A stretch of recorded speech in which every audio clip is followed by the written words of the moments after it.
Howdy y'all, Christi here, Little Salty Homesteader. Welcome back to my YouTube channel. I am here today with another sort of seed starting video. I attempted to film this video 3 different times on Friday, but it just was not working out. Every time I would sit down to try, something would happen and I would have to go back in and stop recording and all of that. So what actually ended up happening is, in a 15-minute window that I had on Saturday morning, I got all of these seeds started that the clip showed at the beginning of the video. So I thought that today I would give you information on some of those varieties. Now, the rest of the varieties I had already started in a previous video. These are a succession sowing of those. So if you want to find out any information on the broccoli, cabbage, or cauliflower varieties, please go check out that other seed starting video, because I talk about all of those pretty in depth on there. The dog is trying to drink the seed starting water over here.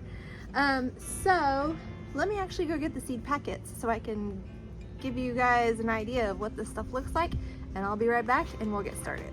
So originally I attempted to start the seeds on Friday, August the 15th. They actually got started on August the 16th, which was Saturday. Today is Monday the 18th. So they've been sitting there hanging out in their little seed starting trays for a couple of days now.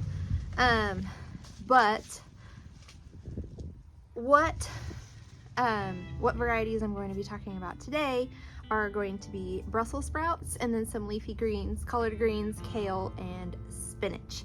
Now, the stuff that was succession sown, that was all brassica varieties. All of this is going to be part of my fall and winter garden here in North Texas. Our winters are relatively mild. Some people will tell you they get quite cold, but compared to like Michigan and upstate New York and Colorado, we have very mild winters. So it is possible to continuously grow food just about year round here in my area. So in August and September, we will typically start our brassica varieties, which is going to be broccoli, cauliflower, cabbage, Brussels sprouts, lots of different leafy greens. We can grow lettuce through the fall and into the earlier part of winter before it gets too cold, and we can grow a lot of different root crops like beets, carrots, rutabagas, and turnips. So the seed starting for that I did on Saturday, that's going to be transplanted out at the end of September into my raised beds. I have 5 raised beds here, and I'm just gonna kind of space them out wherever I can kind of find room, because I still have a lot of my summer crops left, and I don't plan on getting rid of any of them until they stop producing or they get sick or the first frost knocks them out in mid-November-ish. All right, so let's talk about these varieties, because that's why you're all here, right? You are here to learn about different Brussels sprouts and leafy greens. So these are the ones that I started that were not succession sown, and these were the ones that I started that were succession sown. So quite a hefty pile of seeds here. All right, so Brussels sprouts. The first variety is going to be Jade Cross. These are your typical green Brussels sprout variety. They are an F1 hybrid. The stalks get around 30 inches tall, and they have uniform sprouts that are about 1 inch in diameter along the length of those stalks. They reach maturity in about 90 days. And this is going to be a bit quicker than some of the heirloom varieties that I have never been successful in growing before, which is why I'm trying to hybrid this year to see if maybe I'll get some Brussels sprouts out of my garden. These have an excellent flavor for roasting and sauteing, and if you blanch and freeze them, that works out well for this variety too. Now, Brussels sprouts, like most brassicas and leafy greens, are going to have a better flavor, a sweeter flavor, after they experience some sort of frost condition. These perform best as a transplant, and whenever you transplant them out, you're going to plant them in full sun in moist, well-draining soil. All right, the next variety of Brussels sprouts that I started is the Red Bull variety, and these are a dark red, as you can see, variety that retain their color whenever they are cooked. So just imagine that coming out of the the oven nice and roasted with some olive oil and seasonings and stuff. It will be so beautiful. Anyway, these have a delicate, milder flavor than the green sprouts. However, they're very nutritious due to the presence of anthocyanins that make them this dark red color. So the anthocyanins are going to have anti-inflammatory properties as well as anti-cancerous properties. So it's a pretty good idea to go ahead and boost the colors within your garden because of that. They reach maturity in about 90 days, and the plants are 3 foot tall and the sprouts are 1 to 2 inches in diameter. So you can have relatively small ones up to some significantly larger ones. And again, these are excellent roasted or air fried, and these perform best as a transplant, and whenever you transplant them out, plant them in full sun in moist, well-draining soil. All right, so that is the end of the new brassicas that got started on Saturday. The rest of the varieties that I started for the first time are going to be leafy greens, and none of these new varieties are going to be succession sown. So these are kind of a one and done situation. I got them started on Saturday. Whenever they germinate and are ready to transplant out, there's not going to be any additional sowings of these. There are. All right, so on to leafy greens. We have collard greens very first. That is my favorite leafy green to grow here. I love braised collard greens with ham. Some people really like bacon, but we kind of prefer them with ham here. That is kind of one of our New Year's staples, and it's also one of my, super cold weather day sides that I like to have. Collard greens are incredibly nutritious. They have a lot of vitamin K, so definitely something to try to incorporate into your diet. In last year's garden, I had 3 different varieties of collard greens, and it turned out it was far too much for us, even with as much as I like to eat them. So I am lowering that to 2 different varieties. The first one is Alabama Blue.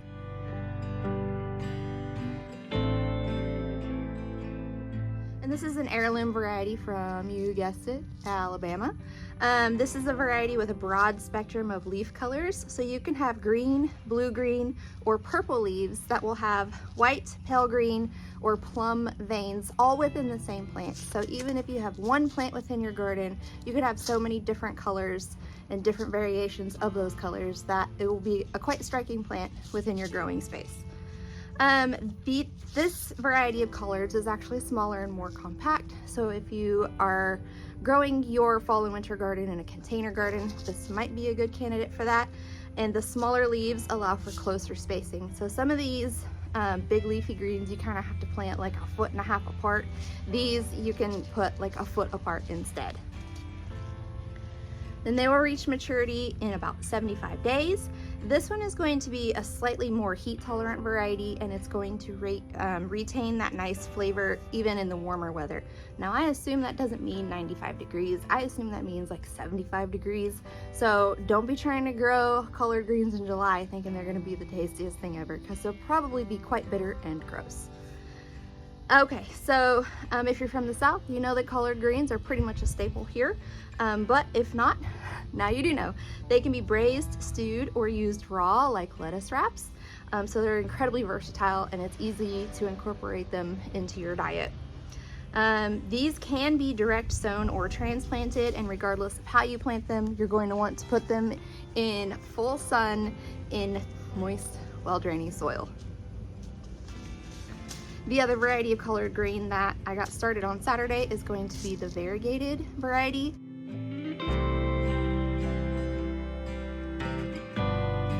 And these that don't have pictures on the packets, I will try to insert so that you can see what they look like whenever they're mature size.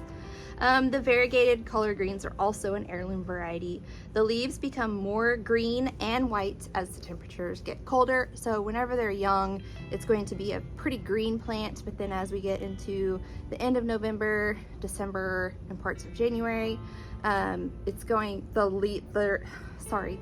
internal part of the leaves is going to turn white, and that white is going to spread farther and farther out as the season progresses into colder temperatures. The variegated variety can perennialize in the south, which means it will continue to grow for multiple years. Instead of one season and done, you pull it out and you plant something else. They can live 5 or more years once they are established as a perennial variety. They reach maturity in 80 days, and as with most leafy greens, collard greens can be harvested as baby leaves and utilized that way, so you don't have to wait that full 75-80 days before you start using them. This is a versatile green useful for braising, stewing, in soups, salads, or as wraps, as I said with the Alabama Blue variety. This one can also be direct sown or transplanted, and you'll plant it in full sun in moist, well-draining soil. Are you guys sensing a theme here? Okay, so the next leafy green we have is going to be kale. And I'm sorry, I already did start 3 varieties of kale this year. Last year it was 5 or 6. Again, it was far too much for my family. They're not big kale eaters. I try to sneak it in where I can. So I downsized that as well. So the first variety is going to be a blue curled Scotch. And this is an heirloom variety. This particular variety of kale is a biennial, meaning that as we get out of winter and back into spring and approach warmer temperatures, it's not going to bolt and go to seed until its second year. So you can continue to grow it over that first summer and back into the next fall and winter before you have to worry about it bolting. This one is an incredibly cold hardy variety. Most varieties of kale are going to be incredibly frost tolerant. You won't need to protect them until it's 25 or colder. There are varieties that are even more cold tolerant than that. This blue curled Scotch kale has the highest level of anti-cancerous properties compared to against other varieties of kale, and it is also anti-inflammatory. This one has a sweet and nutty flavor, making it perfect for kale chips. Personally, my favorite way to utilize this particular variety of kale is in zuppa toscana, which is a pretty hearty winter soup that my family really enjoys. And it reaches maturity in 75 days, but again, you can harvest the baby leaves and utilize them. This one you can direct sow or transplant it, and whenever you do plant it out, in full sun in moist, well-draining soil.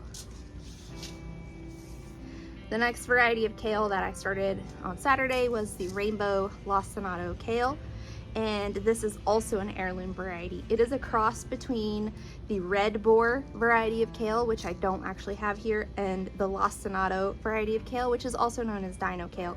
The red boar variety, if you actually do have seeds for that one, is the most cold tolerant variety of kale that I am aware of. So that one requires far less cold weather protection than any other variety. So if you're in a colder climate, maybe look into that one. But back to this one, back to this rainbow lacinato. This one has a deep green lacinato style leaf with bright purple stem and kind of ruffled edges that you can see here maybe.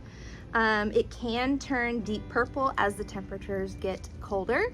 So I grew this one last year, and it was really interesting to watch the leaves turn from the green to the dark purple as we progressed into winter. And it tasted so delicious in those winter months whenever it was cold. This one has a sweet flavor and substantial texture that is best suited for steaming and sauteing. I'm pretty sure we just put it into zuppa toscana if I remember correctly. This one reaches maturity in 65 days, and you can be direct sown or transplanted in full sun in moist, well-draining soil. The last variety of kale that I started on Saturday was Frisée Rouge.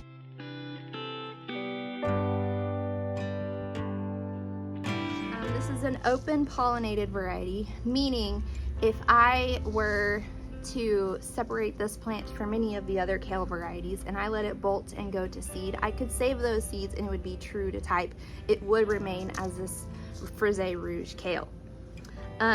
It's not quite to the heirloom status, but it's like farther along than just the hybrid name, if that makes any sense. So this type of kale has dark semi-glossy leaves with purple stems. The leaves are also a very deep purple. It's incredibly beautiful in your winter garden. It gives a lot of color and a lot of life to an otherwise maybe kind of boring winter garden. The plants get 2 to 3 foot tall. They reach maturity in 55 to 60 days, and you can Eat this, you can eat this raw or cooked. It is ideal in smoothies or in sautés. It becomes sweeter in colder weather, much like many other leafy greens.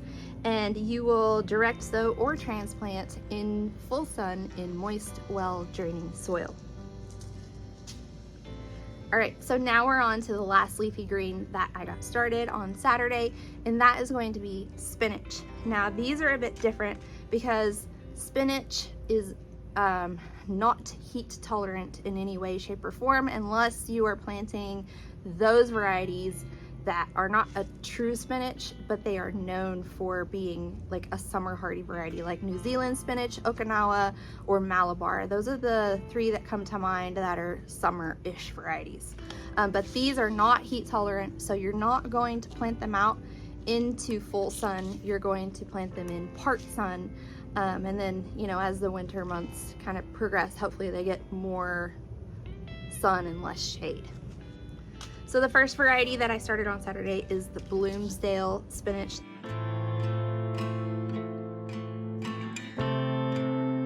This is an heirloom variety with very dark, thick, curled leaves. You will saute, steam it, or eat it raw. This one is slower to bolt than other varieties, but I have seen it bolt underneath my grow lights in a house that has air conditioning. So don't take it to mean that you can plant it in July, because you can't. It is frost tolerant. It's not as frost tolerant as kale, so you will want to provide it some sort of cold weather protection whenever it is a hard freeze.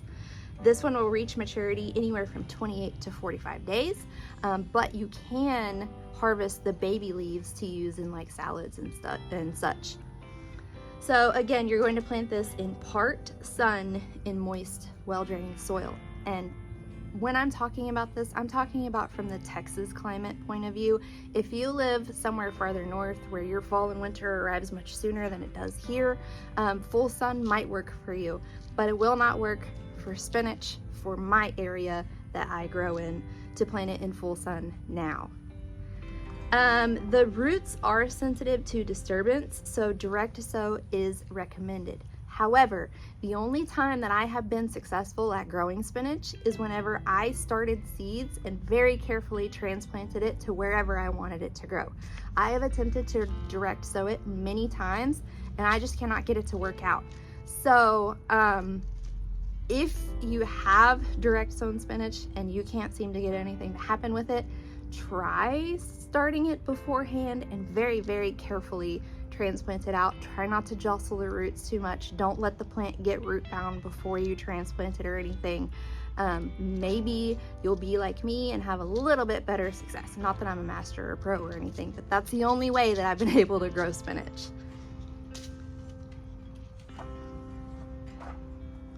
All right, the next variety of spinach that I started on Saturday is going to be the Giant Winter.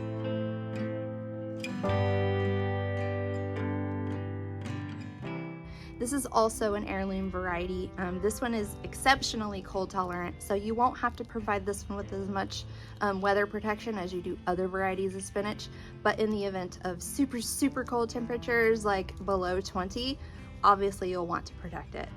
It has smooth, dark green leaves, and it reaches maturity in 45 days.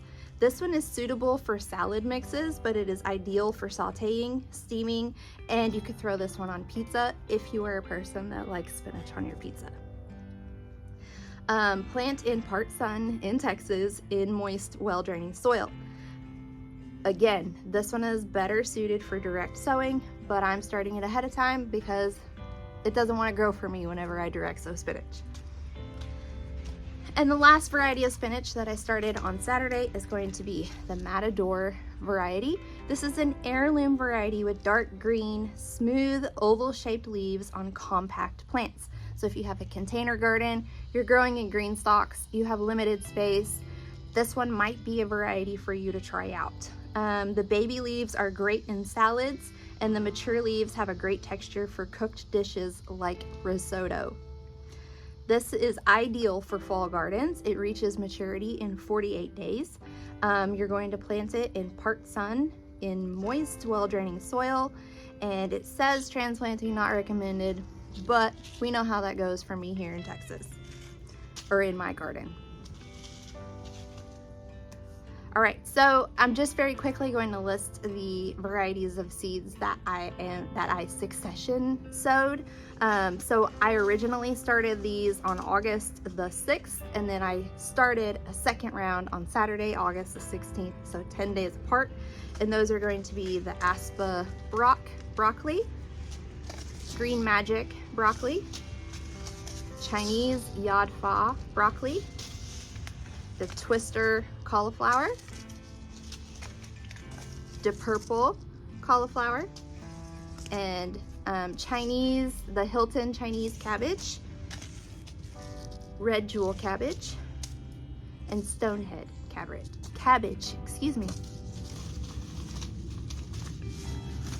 And I do apologize if there's no footage of me actually starting the seeds. Like I said, due to really weird events of Friday and scheduling limitations on Saturday, I just had to get them into the soil as quickly as I can. The next seed starting video will have footage of me actually planting this stuff. But I did want to give variety information because that is one thing that I like to learn about whenever I watch other gardeners you know, plant things on their channels, is why are they planting the varieties that they planted? What is the growing information for that variety? What can I expect from it? You know, what do I use it in? Stuff like that. So that's all I have for you for this video. If you liked today's seed starting information video, please like, subscribe, and comment. Otherwise, until next time, go find a way to get those garden manicures.